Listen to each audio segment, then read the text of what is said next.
जय श्री कल्याण, वंदे मातरम, जय गौ माता की। आज यूपी में कुछ दिनों के बाद में इलेक्शन होने वाले हैं। पंजाब में इलेक्शन होने वाले हैं और गोवा में इलेक्शन होने वाले हैं।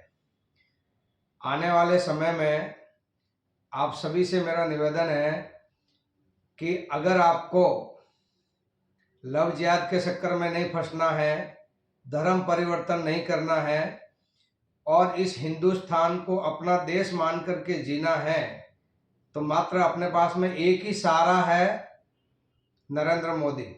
बीजेपी को वोट देना और कोई कैंडिडेट को नहीं देखना है, अपने को मोदी जी को देख करके ही बीजेपी को जितानी है।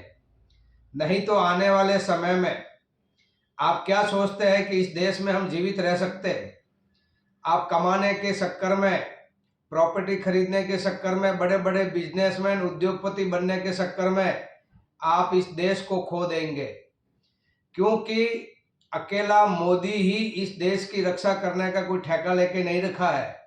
आप सबका कर्तव्य बनता है कि मोदी जी के साथ में एकजुट खड़े हो जाओ और इस देश को बचाओ। जब मोदी सरकार आने के बाद में इस देश के वीर जवानों का हौसला बढ़ गया है। सीमा पे बड़े बड़े जो हथियार है, मिसाइल है, ऐसी तैनात करवा दी है, सेना को फुल छूट दे दी है।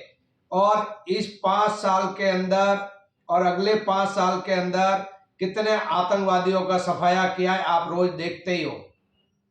रही बात कांग्रेस या कोई अन्य पार्टियां, सारी एकजुट होकर के मोदी जी को हराने के लिए पीछे पड़ी है, मगर उन पार्टियों की कोई ताकत नहीं है। ताकत तो हिंदुस्तानियों की है। अब की बार वो ताकत दिखा दो कि ये जो भी ओपोजिट पार्टी है, उनको पता होना चाहिए कि दृढ़ राखे धर्म को ताही राखे कीरतार, रघुकुल रीत सदा चली आई, प्राण जाए पण वचन नहीं जाए। मोदी जी ने एक वचन दिया था कि राम मंदिर बनाएंगे। राम मंदिर बन रहा है, आप सब देख रहे हो।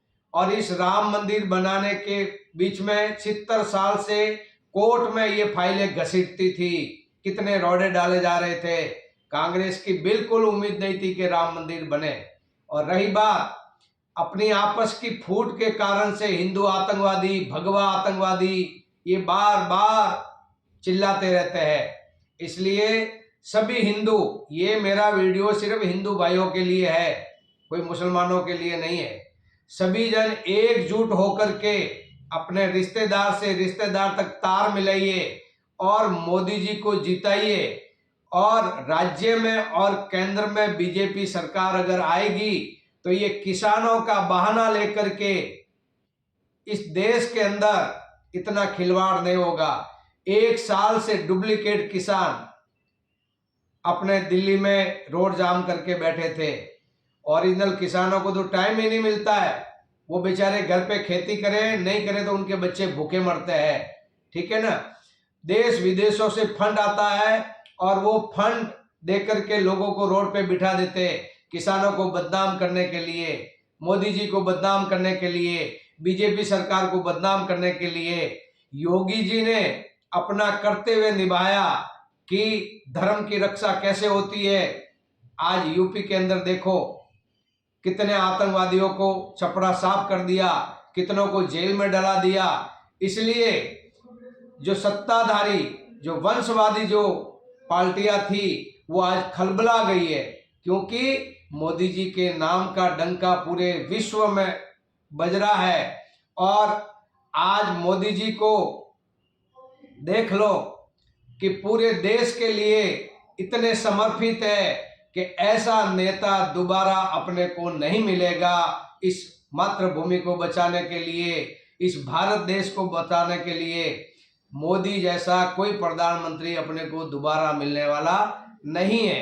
आपको पता है कुछ दिनों के पहले पंजाब में गए थे, तो वहां पे फिरोजपुर में कुछ लोगों ने आंदोलन करके मोदी को रोक दिया, आधा घंटे तक ब्रिज पे खड़े रहे। अगर ये तो ठीक है, उनका ईस्ट पावरफुल है और सब हिंदुस्तानियों का आशीर्वाद मोदी जी के साथ में, अगर कोई घटना घटित गई होती तो अपने हाथ से ये हीरा चला जाता, दोबारा इस देश को बचाने के लिए कोई नहीं आता। और ऐसे ऐसे कई घटनाएं घटित हो गई है। इसलिए आप लोग इस तेल के चक्कर में, इस महंगाई के चक्कर में, इस बिजली के चक्कर में आप बीजेपी के पीछे मत पड़ना। बीजेपी को जरूर वोट देना और बीजेपी को विजय बनाना, कमल के ऊपर मोहर लगाना। केजरीवाल कहता है कि मैं बिजली फ्री दे दूंगा। अरे मोदी जी ने तो अपना दिल हिंदुस्तानियों को बिल्कुल मोहब्बत में दे दिया है। मोदी जी ने तो अपना जीवन दान हिंदुस्तानियों को मोहब्बत में दे दिया है। इस बिजली के चक्कर में आप मत आना और मोदी जी को देख करके कमल के ऊपर मोहर लगाना और इस हिंदुस्तान की विजय प्राप्त करनी है। ये मोदी की विजय नहीं है, ये 125 करोड़ हिंदुओं की विजय है। वंदे मातरम। जय गौ माता की, जय श्री कल्याण।